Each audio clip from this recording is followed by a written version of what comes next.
लोकसभा सुल्तानपुर। गोमती नगर के किनारे बसा सुल्तानपुर लोकसभा सीट अपने आप में कई इतिहास समेटे हुए है। इस लोकसभा सीट की पहचान अब चुनाव में बीजेपी के गांधी परिवार से भी जुड़ गई है, क्योंकि बीते एक दशक से मेनका गांधी का परिवार इस सीट से चुनाव लड़ रहा है। 2014 के चुनाव में वरुण गांधी यहां से सांसद चुने गए तो 2019 के चुनाव में मेनका गांधी यहां से चुनाव लड़ी और जीतकर संसद पहुंची। अगर बात करें इस सीट के इतिहास की तो लंबे समय तक ये सीट कांग्रेस के पास ही रही। इसी सीट पर 17 लोकसभा चुनाव हो चुके हैं। इस सीट पर 1957 से लेकर 1977 तक कांग्रेस का कब्जा रहा, लेकिन 1977 में ये सीट कांग्रेस के हाथ से जनसंघ ने छीन ली। हालांकि 1980 और 1984 के चुनाव में कांग्रेस ने इस सीट पर दोबारा वापसी की। इस सीट पर हुए 1957 के पहले चुनाव में कांग्रेस के गोविंद मालवीय चुनाव जीतकर संसद पहुंचे। इसके बाद 1962 में हुए चुनाव में कांग्रेस के कुंवर कृष्णा यहां से सांसद बने। फिर 1967 और 1971 के चुनाव में भी ये सीट कांग्रेस के पास ही रही, लेकिन 1977 में हुए चुनाव में जनता पार्टी के जुल्फिकार उल्लाह यहां से सांसद बने।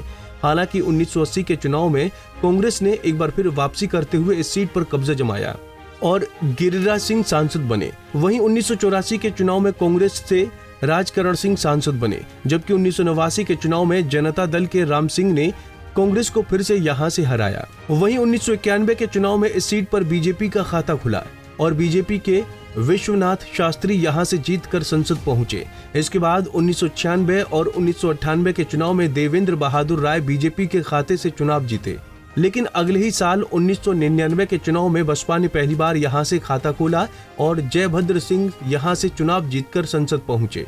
2004 के चुनाव में बसपा के खाते से मोहम्मद ताहिर सांसद बने, जबकि 2009 के चुनाव में कांग्रेस ने एक बार फिर यहां से जीत दर्ज की और संजय सिंह सांसद बने। वहीं 2014 के मोदी लहर में वरुण गांधी ने इस सीट को बीजेपी के खाते में डाला और साल 2019 में फिर से मेनका गांधी ने इस सीट पर कमल खिलाया। अगर बात करें विधानसभा सीटों की तो इस संसदीय क्षेत्र में 5 विधानसभा सीटें हैं। इनमें इसौली, सुल्तानपुर, सुल्तानपुर सदर, कादीपुर सुरक्षित और लंबुआ सीटें शामिल हैं। लोकसभा क्षेत्र सुल्तानपुर, जिला सुल्तानपुर, विधानसभा इसौली, सुल्तानपुर, सुल्तानपुर सदर, कादीपुर, लंबुआ। 2022 के विधानसभा चुनाव में इनमें से सिर्फ इसौली सीट समाजवादी पार्टी के खाते में गई थी, जबकि सुल्तानपुर, सुल्तानपुर सदर, कादीपुर और लंबुआ विधानसभा सीट पर बीजेपी ने जीत दर्ज की। 2019 में हुए चुनाव में सुल्तानपुर सीट पर कुल मतदाताओं की संख्या 17,57,047 थी, जिनमें पुरुष मतदाताओं की संख्या 9,18,641 थी, जबकि महिला वोटरों की संख्या 8,38,317 थी। वहीं ट्रांसजेंडर वोटरों की संख्या 89 रही। सुल्तानपुर लोकसभा सीट पर साल 2019 में हुए चुनाव पर नजर डालें तो इस सीट पर बीजेपी से मेनका गांधी ने जीत दर्ज की थी। मेनका गांधी ने बसपा के चंद्रभद्र सिंह को चुनाव हराया था। मेनका को कुल 4,59,196 वोट मिले थे, जबकि बसपा के चंद्रभद्र सिंह को 4,44,670 वोट मिले थे। वहीं तीसरे नंबर पर कांग्रेस के संजय सिंह रहे, जिन्हें महज 41,681 वोट मिले। अब अगर 2014 के लोकसभा चुनाव पर नजर डालें तो सुल्तानपुर सीट पर बीजेपी से वरुण गांधी ने जीत दर्ज की थी। वरुण ने बसपा के पवन पांडे को चुनाव हराया था। वरुण को कुल 4,10,348 वोट मिले थे, जबकि बसपा के पवन पांडे को 2,31,646 वोट मिले थे। वहीं तीसरे नंबर पर समाजवादी पार्टी से शकील अहमद रहे। शकील को कुल 2,28,144 वोट मिले थे। 2009 के लोकसभा चुनाव में कांग्रेस से संजय सिंह यहां से सांसद बने। संजय सिंह को कुल 3,04,11 वोट मिले थे। वहीं दूसरे नंबर पर बसपा के मोहम्मद ताहिर रहे। ताहिर को कुल 2,01,632 वोट मिले, जबकि तीसरे नंबर पर सपा के अशोक पांडे रहे। अशोक को कुल 1,07,895 वोट मिले।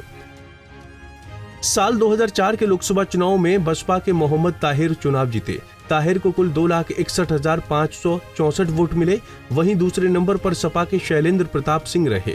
शैलेंद्र को कुल 1,59,754 वोट मिले, जबकि तीसरे नंबर पर कांग्रेस के कैप्टन सतीश शर्मा रहे। सतीश शर्मा को कुल 1,54,245 वोट मिले। लोकसभा चुनाव 2009 के नतीजे।